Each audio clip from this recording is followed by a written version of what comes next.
Now, there will be a runoff election to replace former Congresswoman Marjorie Taylor Greene.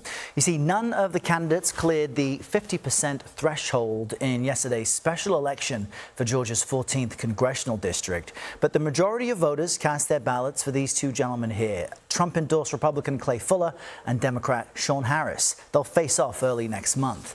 CBS News correspondent Skyler Henry is following this race for us and joins us from Rome, Georgia. Good morning, Skyler. Any surprises? Or was this the expected outcome last night? Well, it depends on who you ask. Certainly, the candidates felt as if they wanted to get those 50% of the vote plus one so that they did not have to go through a runoff next month. But all analysis indicated that because of this crowded field, 17 candidates overall, that this was the expected outcome. We heard from both Fuller and Harris yesterday. Throughout the day, they were enthusiastic, excited, talking about this race. An interesting one in that it was a bit of a free-for-all in the weeks and months following now former Congresswoman Marjorie Taylor Greene's departure from her congressional seat.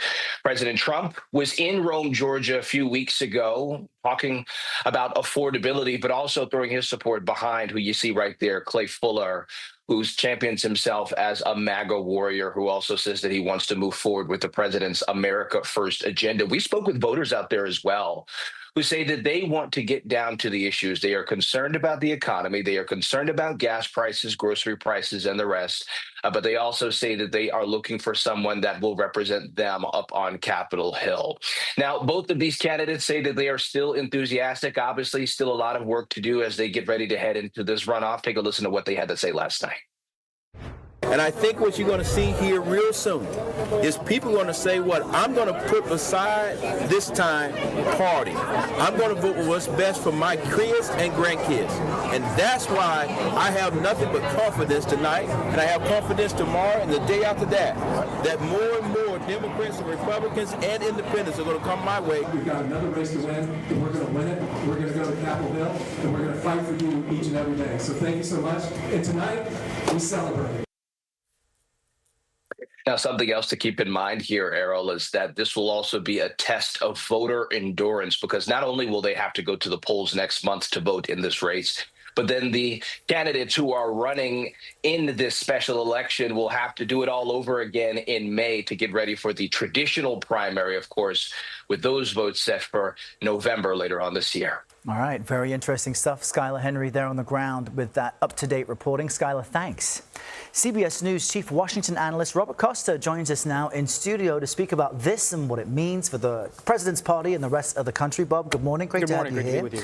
So what is your takeaway from last night's results, and what does it suggest about President Trump's either political strengths or weaknesses at this stage? Well, President Trump's endorsed candidate won. It was also intriguing to see the Democrat, Shawn Harris, do pretty well.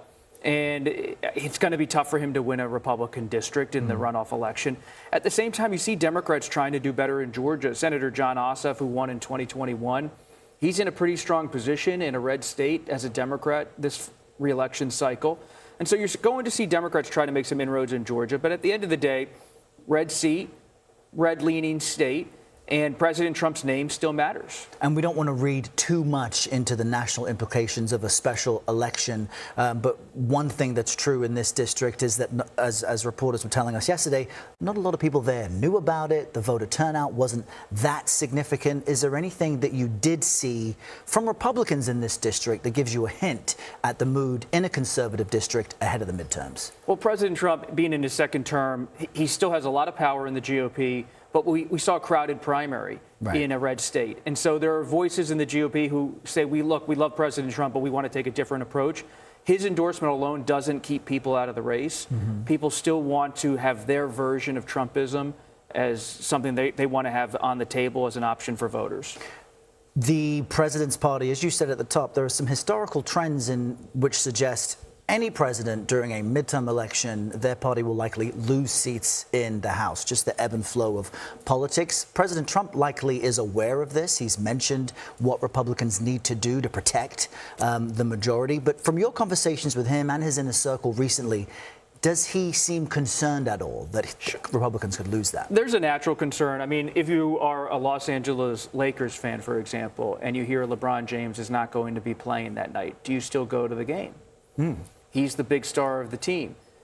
And for the Republican voter across the country who I've covered for years, President Trump is the reason they come to the polls. So when he was on the ballot in 2016, 2020, and 2024, they were there to support him. He's not on the ballot in 2026.